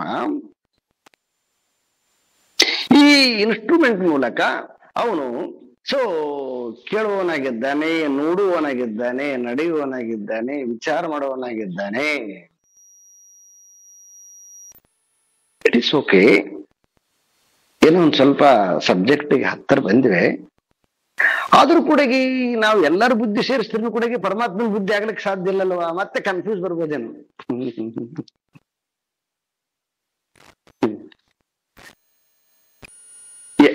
ಎಸ್, ಇದು ಕನ್ಫ್ಯೂಸ್ ಬರುತ್ತೆ, ಇದು ಮತ್ತೆ ಬರುತ್ತೆ. ಯಾಕೆ ಅಂತಂದ್ರೆ, ನಾವು ನಮ್ಮ ವಿಚಾರಧಾರೆಗಳೆಲ್ಲವನ್ನ ಕೂಡ ನಮ್ಮ ಬುದ್ಧಿಯಿಂದನೇ ಗ್ರಹಿಸ್ತೀವಿ. ಆತ್ಮನ ಬುದ್ಧಿಯಿಂದ ಗ್ರಹಿಸುವಂತಹ ಆ ಪರಿಪೂರ್ಣತೆ ನಮ್ಮಲ್ಲಿ ಇಲ್ಲ. ನಾವೆಲ್ಲರೂ ಕೂಡ ಈ ವಾಕ್ಯದಿಂದ ಮಹಾವಾಕ್ಯವನ್ನ ಅರ್ಥೈಸುವಂತವರಾಗಿದ್ದೇವೆ. ಆದರೆ ಸ್ವರೂಪದಿಂದ ವಾಕ್ಯವನ್ನ ಗ್ರಹಿಸುವಂತಹ ನಾವು ಜ್ಞಾನಿಗಳು ಆಗಿಲ್ಲ. ಎಲ್ಲಿಯವರೆಗೆ ಜ್ಞಾನಿಗಳಾಗದಿಲ್ವೋ, ಎಲ್ಲಿಯವರೆಗೆ ನನ್ನಲ್ಲಿರ್ತಕ್ಕಂತಹ ಆತ್ಮ ಇನ್ನೊಬ್ಬರಲ್ಲಿರ್ತಕ್ಕಂತಹ ಆತ್ಮ ಸರ್ವತ್ರವಾಗಿರ್ತಕ್ಕಂತಹ ಏಕತ್ರವಾಗಿರ್ತಕ್ಕಂಥದ್ದು ಆತ್ಮ ಒಂದೇ ಅಂತಕ್ಕಂಥದ್ದು ಎಲ್ಲಿಯವರೆಗೆ ನಮಗೆ ನಾಲೆಡ್ಜ್ ಬರೋದಿಲ್ವೋ, ಅಂದ್ರೆ ನಾಲೆಡ್ಜ್ ಅಂದ್ರೆ ಜ್ಞಾನ ಬರೋದಿಲ್ವೋ, ಆತ್ಮಜ್ಞಾನ, ಅಲ್ಲಿಯವರೆಗೆ ಇದು ಹಾಗೆ ನಮಗಿರ್ತದ. ಇದನ್ನ ನಾವು ವಚನ ಸಾಹಿತ್ಯ, ನಾವು ವಚನಗಾರ್ತಿ ಅಕ್ಕ ಮಹಾದೇವಿ ವಚನದಲ್ಲಿ ಇದನ್ನ ಕಾಣಬಹುದು. ಇದನ್ನ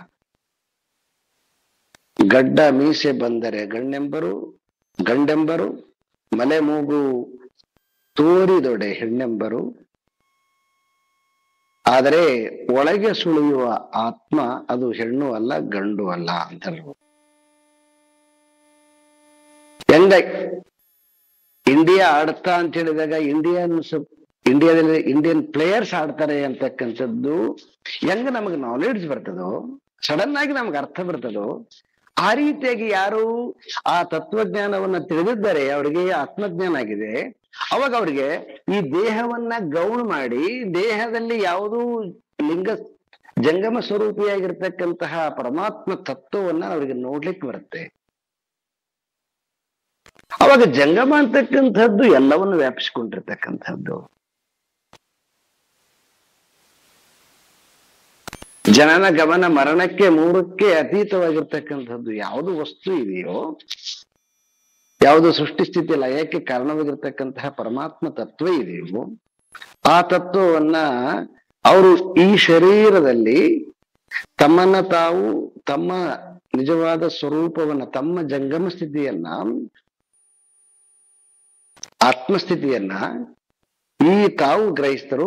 ಮತ್ತೆ ಯಾವಾಗ ಅದ್ರ ಗ್ರಹಿಸ್ತರು ಅವಾಗ ಅದರ ದೃಷ್ಟಿಯಿಂದ ಹೊರಗಡೆ ಎಲ್ಲ ನೋಡ್ತಾರೆ. ಅವ್ರು ಹಂಗೆ ನೋಡ್ತಾರೆ. ನಾವೇನ್ ನೋಡ್ತಾ ಇದ್ವಿ ಅಂತಂದ್ರೆ, ನಾವು ನಮ್ಮ ಮನಸ್ಸಿನ ಮುಖಾಂತರವಾಗಿ ನೋಡ್ತಾ ಇದ್ದೀವಿ, ಆತ್ಮನ ಮುಖಾಂತರ ನಾವು ನೋಡೋದಿಲ್ಲ. ಯಾಕಂತಂದ್ರೆ ಇದೆಲ್ಲ ಕ್ರಿಯೇಟ್ ಮಾಡಿರ್ತಕ್ಕಂಥದ್ದು ಮನಸ್ಸು, ನಮಗೆ ಗೊತ್ತದ ಆಲ್ರೆಡಿ. ಇದಕ್ಕೆ ಅಣ್ಣ ಅಂತ ಕರೆದಿದ್ದೀವಿ, ಇದಕ್ಕೆ ತಮ್ಮ ಅಂತ ಕರೆದಿದ್ದೀವಿ, ಇದಕ್ಕೆ ತಂಗಿ ಅಂತ ಕರೆದಿದ್ದೀವಿ. ಎಲ್ಲದ ಅಣ್ಣ ತಮ್ಮ ತಂಗಿ ಗಂಡ ಹೆಂಡತಿ ಇವೆಲ್ಲವೂ ಕೂಡ ನಾವು ಕಲ್ಪಿಸಿಕೊಂಡಿರ್ತಕ್ಕಂಥ ವಸ್ತುತಃ ಅಲ್ಲಿಲ್ಲ. ಅದು ಇದೆಲ್ಲ ನಾವು ನಮ್ಮ ವ್ಯವಹಾರಕ್ಕೋಸ್ಕರವಾಗಿ, ಅಂದ್ರೆ ಸಂಸಾರಕ್ಕೋಸ್ಕರವಾಗಿ ಈ ಸೃಷ್ಟಿ ಮಾಡಿರ್ತಕ್ಕಂಥದ್ದು ಮನಸ್ಸಿನ ಇದು ವಿಕಲ್ಪ ಆಗಿದ್ದು. ಹಾಗಾಗಿ ಆ ವಿಕಲ್ಪದಿಂದ ನೋಡುವಾಗ ಇದೆಲ್ಲ ಹಾಗೆ ಕಾಣುತ್ತೆ. ತಮ್ಮನಾಗ ಕಾಣ್ತದ, ಅಣ್ಣನಾಗ ಕಾಣ್ತದ, ತಂಗಿಯಾಗ ಕಾಣ್ತದ, ತಂದೆ ಕಾಣಿಸ್ತದ, ತಾಯಿಯಾಗ ಕಾಣಿಸ್ತದ. ಯಾಕಂತಂದ್ರೆ ನಮಗೆ ಮನಸ್ಸಿನಿಂದ ನೋಡ್ತಾ ಇದ್ವಿ ನಾವು.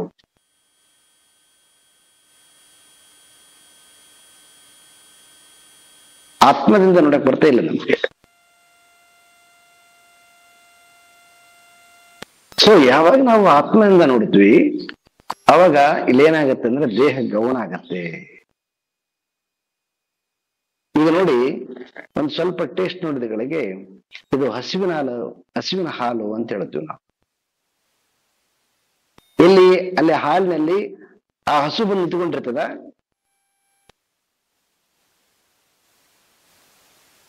ಇಲ್ಲ ಅದು ಹಾಲಿನ ಟೇಸ್ಟ್ನಿಂದ ಅದು ಹಸು ಏನಂತ ನಮ್ಗೆ ಜ್ಞಾನ ಇದೆಯೋ ಅದರ ಲಕ್ಷಣಗಳೆಲ್ಲವೂ ಕೂಡ ಹಾಲಿನಲ್ಲಿ ಕಾಣ್ತವೆ. ಯಾಕಂದ್ರೆ ನಮ್ಗೆ ಡೈರೆಕ್ಟ್ ಅನುಭವದ. ಅಲ್ಲಿ ಹಸು ಬೇಕಾಗಿಲ್ಲ, ಯಾರು ಆ ಹಾಲು ತಂದುಕೊಟ್ಟಿರ್ತಕ್ಕಂತಹ ವ್ಯಕ್ತಿಯ ನಮಗೆ ನಂಬಿಕೆನೂ ಬೇಕಾಗಿಲ್ಲ, ಯಾರ ನಂಬಿಕೆ ಬೇಕಾಗಿಲ್ಲ ಅಲ್ಲಿ. ಯಾಕಂದ್ರೆ ನೇರವಾಗಿ ಹಾಲನ್ನ ಹಿಡಿದು ಗ್ರಹಿಸುವಂತಹ ನಮ್ಮ ಬುದ್ಧಿ ಸೂಕ್ಷ್ಮತೆ ಪಡೆದಿದೆ. ಹಾಗಾಗಿ ಸ್ವಲ್ಪನೂ ಕೂಡ ಕನ್ಫ್ಯೂಸ್ ಇಲ್ಲಾರ್ದ 1000 ಜನ ಎದ್ದುಕೊಂಡು ಇದಲ್ಲ ಅಂತ ಹೇಳಿದ್ರು ಕೂಡ ನನ್ನ ಅನುಭವದಿಂದ ನಾನು ಸ್ವಲ್ಪನೂ ಕೂಡ ಕದಲೋದಿಲ್ಲ. ಯಾಕೆ ಅಂತಂದ್ರೆ ನೇರವಾಗಿ ಹಾಲಿನ ದರ್ಶನವಾಗಿದೆ ನನಗ. ಯಾವಾಗ ಹಾಲಿನ ದರ್ಶನವಾಗೋದಿಲ್ವೋ, ಬರೀ ಅದರ ಗುಣದಿಂದ ಮತ್ತೆ ಅದರ ಇದು ಬೇರೆ ಬೇರೆ ರೀತಿಯಿಂದ ಅವನು ಗ್ರಹಿಸ್ಕೊಂಡಿದ್ದಂತಂದ್ರೆ ಅವಾಗ ಅವನಿಗೆ ಏನಾಗುತ್ತಾನೆ, ಅವನು ಅಶ್ವತ್ಥಾಮ ನಂತರ ಸೊ ಅಕ್ಕಿ ಗಂಜಿಯನ್ನ ಹಾಲು ಅಂತ ಕುಡಿತಿದ್ನ ಅಂತ ಕಥೆ ಬರ್ತದೆ ಮಹಾಭಾರತದಲ್ಲಿ. ಯಾಕಂತಂದ್ರೆ ಅಕ್ಕಿಯ ಗಂಜಿನೇ ಹಾಲಂತ ಅವರಮ್ಮ ಕುಡಿಸ್ತಾ ಇದ್ಲು. ಹಾಗಾಗಿ ಅವನಿಗೆ ಯಾವಾಗ್ಲೂ ಕೂಡ ಹಸುವಿನಲ್ಲಿ ಕುಡಿದಿದ್ದಿಲ್ಲ. ಅವಾಗ ಅವನು ಅಕ್ಕಿ ಹಾಲನ್ನೇ ಸೊ ಅಕ್ಕಿಯ ಗಂಜಿಯನ್ನೇ ಹಾಲಂತ ಕುಡಿತಿದ್ದ. ಆದ್ರೆ ಒಂದು ಸಾರಿ ಅವನು ತನ್ನ ಗೆಳೆಯನ ಮನೆಗೆ ಹೋದಾಗ ಅಲ್ಲಿ ಅವ್ರ ತಾಯಿ ತನ್ನ ಮಗನಿಗೆ ಏನು ಹಸುವಿನ ಹಾಲು ಕೊಟ್ಲು, ಹಾಗೆ ಇವನ್ ಕೂಡ ಕೊಟ್ಲು. ಅವಾಗ ಗೊತ್ತಾಯ್ತು ಇದು ರಿಯಲ್ ಹಾಲು ಅಂತ. ಆಮೇಲೆ ತಾಯಿ ಎಷ್ಟು ವಿಧದಿಂದ ಹೇಳಿದ್ರು ಕೂಡ ಆ ಯಾಕಂದ್ರೆ ಅವನಿಗೆ ಟೇಸ್ಟ್ ಗೊತ್ತಾಯ್ತಲ್ವಾ, ರಿಯಲ್ ಹಾಲು ಯಾವುದು, ಅಕ್ಕಿಯ ಗಂಜಿಯ ಬಣ್ಣದಿಂದ ಸೇಮ್ ಕಾಣ್ತಾ ಇದೆ, ಅದರ ಟೇಸ್ಟ್ ನಿಂದ ಗೊತ್ತಾಯ್ತಲ್ವಾ. ಅವನು ಎಷ್ಟು ತಾಯಿ ತನಗೆ ಏನಲ್ಲ ನನಗೆ ಮೋಸ ಮಾಡಿದಂತ ಗೊತ್ತಾದ್ರೂ ಕೂಡ ಹಾಲಿನ ದೃಷ್ಟಿಯಿಂದ ಅವಳನ್ನು ಒಪ್ಪಲಿಲ್ಲ ಅವನು. ಹಾಗೆ ನಮಗೆ ಸತ್ಯ ದರ್ಶನ ಆಯ್ತು ಅಂತಂದ್ರೆ ಈ ಲೋಕದ ಎಲ್ಲಾ ವ್ಯವಸ್ಥೆಗಳು ಇವತ್ತೇನ್ ನಾವೆಲ್ಲ ಏನು ಈ ನೋಡಿ ಸ್ವತಃ ತಾಯಿನೇ ಹೇಳ್ತಾ ಇದ್ಲು, ಆದ್ರೆ ತಾಯಿಯನ್ನ ದೇವರು ಅಂತಂತಿದ್ದವನು ಕರೆಕ್ಟ್. ಆದ್ರೆ ಯಾವಾಗ ರಿಯಲ್ ಹಾಲಿನ ದರ್ಶನ ಆಯ್ತು ಅವ್ರ ಯಾಕೆ ತಾಯಿ ನಂಬ್ತಾನೆ? ಹಾಗೆ ನಮಗೆ ಈ ಮನಸ್ಸು ಸಂಸಾರ ಅಂತಕ್ಕಂಥದ್ದು ಒಂದು ತಾಯಿ ತರ ನಾವು ಅದನ್ನ ನಂಬಿಕೊಂಡಿದ್ವಿ. ಅದನ್ನ ಸ್ವಲ್ಪ ಟಚ್ ಮಾಡಕ್ ಹೋದಗಳಿಗೆ ಅದು ಹೆದರಿಸ್ಬಿಡುತ್ತೆ ನಮ್ಮನ್ನು ಒಮ್ಮೆಲೆ. ಯಾಕಂದ್ರೆ ಅದು ಸಂಸಾರಕ್ಕೆ ಧಕ್ಕೆ ಆಗಿ ಬರೋದದು. ಅದನ್ನ ಯಾವಾಗಲೂ ಕೂಡ ನಾವು ಮುಟ್ಟೋದಿಲ್ಲ. ಆದ್ರೆ ಅದನ್ನ ನಾವು ತತ್ವದಿಂದ ಹೆಂಗ ಹಾಲಿನ ಸ್ಪಷ್ಟತೆ ಬಂದಾಗ ನಾವು ಯಾರನ್ನ ನಂಬಲಾರದೆ ನೇರವಾಗಿ ಹಾಲನ್ನ ಹಿಡಿದು ಗ್ರಹಿಸ್ತೀವೋ ಹಾಗೆ ನಮಗೆ ಈ ಅಜ್ಞಾನ ಅಂತಕ್ಕಂಥದ್ದು ಕಳಚಿದಾಗ ಯಾವುದು ತತ್ ಸ್ವರೂಪವೋ ಅದೇ ಇಲ್ಲಿ ತ್ವಂ ಸ್ವರೂಪದಿಂದ ದೇಹದ ಮುಖಾಂತರ, ಇಂದ್ರಿಯದ ಮುಖಾಂತರ, ಮನಸ್ಸಿನ ಮುಖಾಂತರ, ಬುದ್ಧಿಯ ಮುಖಾಂತರ ಅದು ಪರಿಪೂರ್ಣವಾಗಿ ಇದೆ. ಅಪರಿಪೂರ್ಣತೆ ಇಲ್ಲದಕ್ಕೆ